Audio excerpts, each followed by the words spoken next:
Yep. All right, let's talk about UCLA here because I think it's awesome that they're back in the Final Four. I think it's awesome that Mick Cronin is finally getting some of the credit that he deserves nationally. He was one of heading into this tournament since last tournament got canceled. He was one of 6 programs or 6 coaches really that had gotten his team to 9 straight NCAA tournaments with I believe it was Gonzaga, Duke, Kansas, Michigan State, and I want to say it was North Carolina. I'm blanking. I don't have the list in front of me. But whatever it was like the 5 best programs in college basketball and Mick Cronin at Cincinnati that had been in 9 straight NCAA tournaments. Now he's been to 10 straight. Duke's not here, right? Kentucky's not here, right? None of those other blue bloods are here in this moment. He beat Michigan State in the first round of the Big Dance, and now he's in the Final Four. Mick Cronin's in the Final Four. So there's a couple things that I want to point out that I think are very, very important and that we absolutely need to discuss. First and foremost, there would be nothing more fitting in this season and this year and in 2021 than to have the first ever team to go from the first 4 to make it to the national title game or to win a national title and have that team be UCLA, who has won more titles than anybody else, the most storied program in the history of the sport. It would be so fitting in this run to have Hep Cronin become the new Sister Jean. And it's just perfect for me that a guy who was, everybody said he's the wrong fit at UCLA. He cannot win at UCLA. You can't hire a guy who wants to play tough, who wants to do everything for defense, who wants to grind it out, who wants to win games in the 40s and the 50s. It is so perfect and probably so rewarding for Mick Cronin and for everybody on that roster, really, but for Mick Cronin, who everybody said was the wrong hire, to get to the NCAA or to get to the Final Four playing a game as Cincinnati Mick at UCLA. I love that. I love that. I love that. That's great. Okay. This is where I'm going to okay. I like Mick Cronin a lot. Talked to him over the summer. He's actually the best friend. His best friend is Kevin Willard, who obviously we both know well. I know very well. And so I'm sure that Mick is popping open a big bottle of Cab tonight in his hotel room. I am afraid to alert you, though, that they're going up against one of the greatest teams in the history of college basketball, the 30-0 Gonzaga Bulldogs, who tonight just played a different sport than the USC team on the other side was playing. Gonzaga was playing a different sport. It was a varsity team taking on a JV team who was scouting in practice. That's the kind of game that this was tonight. It was humiliation by the Gonzaga Bulldogs, and I absolutely believe that the Zags will roll on in the Final Four, and I believe that they will roll on in the national championship game. This is one of the greatest teams of all time. I do not think that Baylor's going to give them as good of a game as people think. Gonzaga's winning the national title, and they're going to be 32-0. And the UCLA run is absolutely spectacular, but under no circumstances am I going to sit here and say Juzang and Jaquez are going to beat Suggs, Nembhard, and Ayayi, and Drew Timmy's going to have problems with Cody Riley. It ain't happening. It ain't happening. UCLA is amazing. Think about the Adam Morrison tears. He'll be in the building on the radio for Gonzaga. Think about that Gonzaga UCLA Gus Johnson game. We might have to find Gus this week to talk about it. We're gonna want to talk about it. We gotta get Admo. We gotta get Gus on to talk about that. We gotta get everyone, man. Yeah.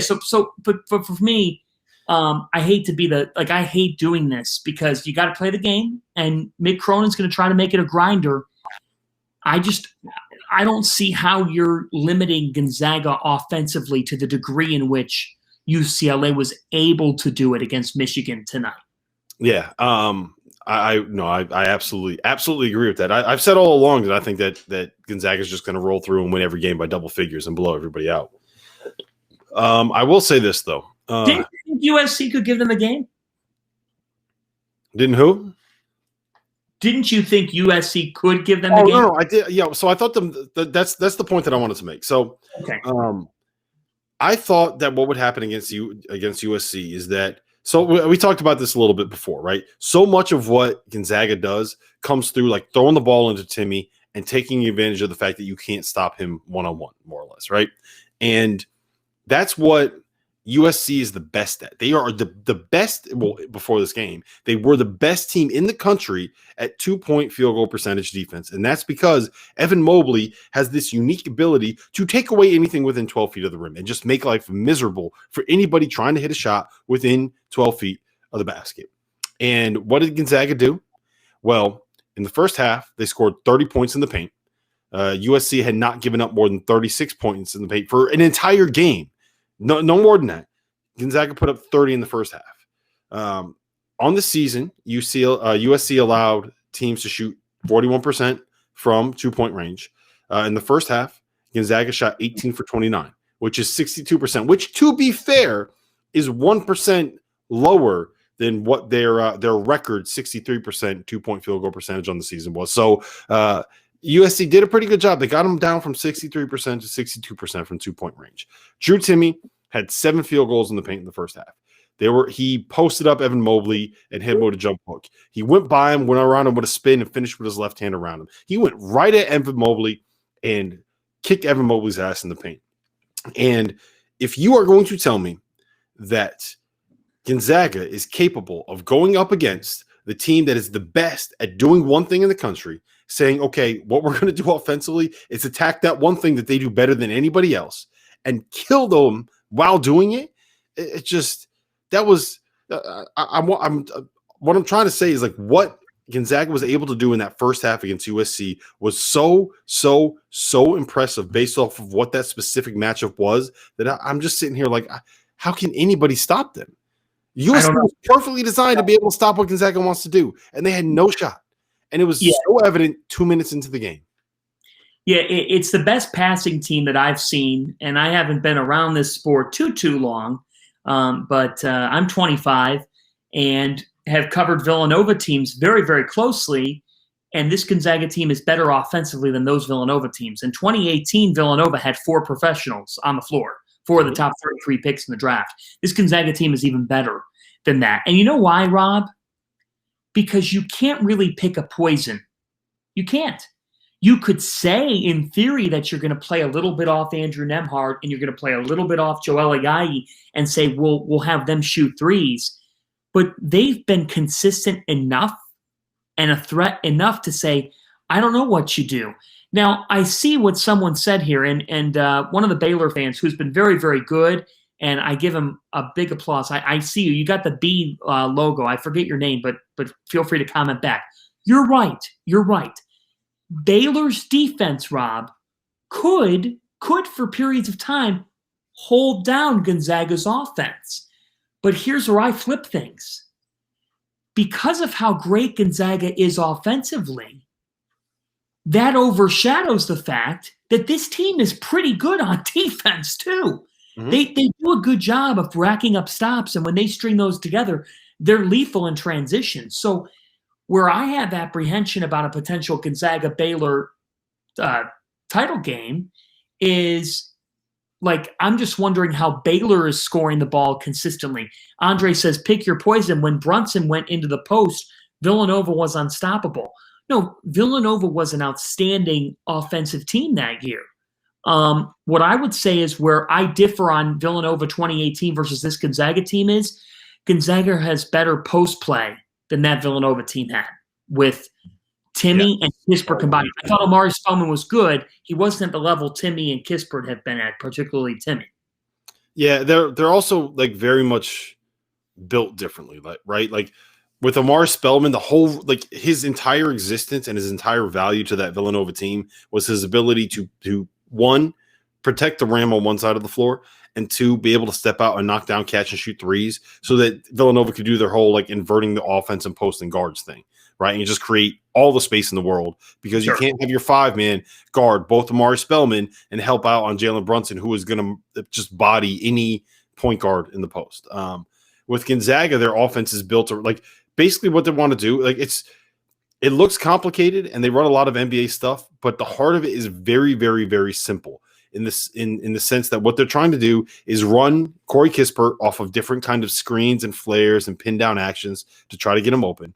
And if that's not working, they're trying to get Jalen Suggs coming off a ball screen, going to his right in a spot where it will allow Timme to roll to the basket, or try to get a little duck in a seal in the lane. That's really all they want to do. Plus, just push the hell out of it in transition. So they're going to run. Then they're going to try to get Corey Kispert off a screen. Then they're going to try to get Jalen Suggs off a ball screen. And if none of that works, then they're going to try to get Drew Timme sealing in the post in front of the rim. And it's very simple things that they do. They are just incredibly efficient at doing those things. And it was kind of the same thing with Villanova too, but it's just the way that they do them is different. But I will say this. I got a big question for you. Hit me. If you were to make a spread for Gonzaga Baylor right now, what would your spread be? Probably Gonzaga by about 4.5 or so. I just think the biggest issue that you're going to run into with that matchup is what to do against some of the switches that Gonzaga has and what to do with Drew Timme in the post. I think that's going to be the biggest thing because when you're switching everything, there's going to be times where you end up having like Maceo Teague or even a Mark Vital or Davion Mitchell, one of those guys guarding Timme in the post, and that you just cannot do that, right? Timmy's the one guy you cannot do that against. So that kind of limits some of what Baylor wants to do defensively. The other part of it, and we talked about this a little bit last night when we talked about Houston in the matchup, is that the no middle defense. Here's the way that you break down Baylor's no middle defense is you get your playmaker on the wing, you put shooters around the perimeter, and you have these guys drive baseline, but drive to get to about 15 feet away from the basket, not close enough to the help defender so that they're able to draw a charge, they're able to trap you, but enough that you force Baylor to go through their rotations and to make to rotate and to move the help side defenders. And you want playmakers that can get to about 15 feet away from the basket, driving baseline, have the ball in their strong hand, and be able to read the floor. Okay, who's going to end up be open? Is it going to be Corey Kispert over there on the weak side wing? Is it going to end up being Joel Ayayi on the weak side baseline as he cuts to the basket? Am I going to have anywhere where I can get the ball to Drew Timme flashing somewhere in the post? Is there going to be Jalen Suggs open at the top of the key? Like, those are the things that you're going to end up looking for. And Gonzaga has 3 point guards on the floor at the same time, and there's nobody better than Joel Ayayi at moving without the ball in and around the basket. No one better than Drew Timme at moving without the ball and finding space in and around the basket, and nobody better at catching and shooting when he's open than Corey Kispert. So it's part of it is that the individuals just kind of it's going to be a tough matchup individually, but the way that Baylor's defense wants to operate is just not what you want when you have a team that is built the way that Gonzaga is built. Does that make sense? It absolutely does, and I love the comments coming in. I think a lot of you guys are right.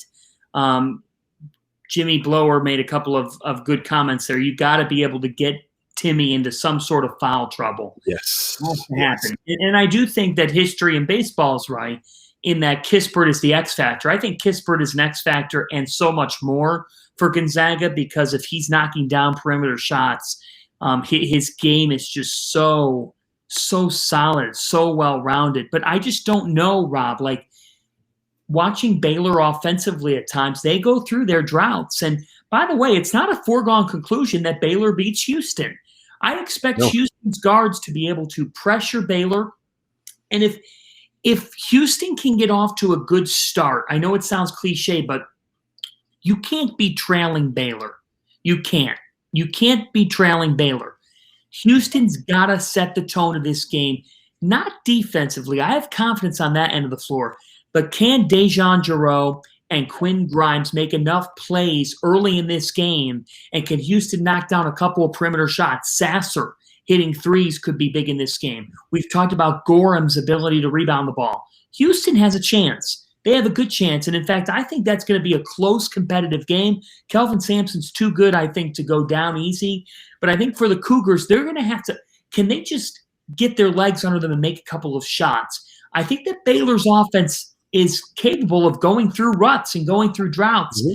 So we'll see. But Phil just said it. The fact you can say Kispert is an X factor and an All-American says everything. He's right.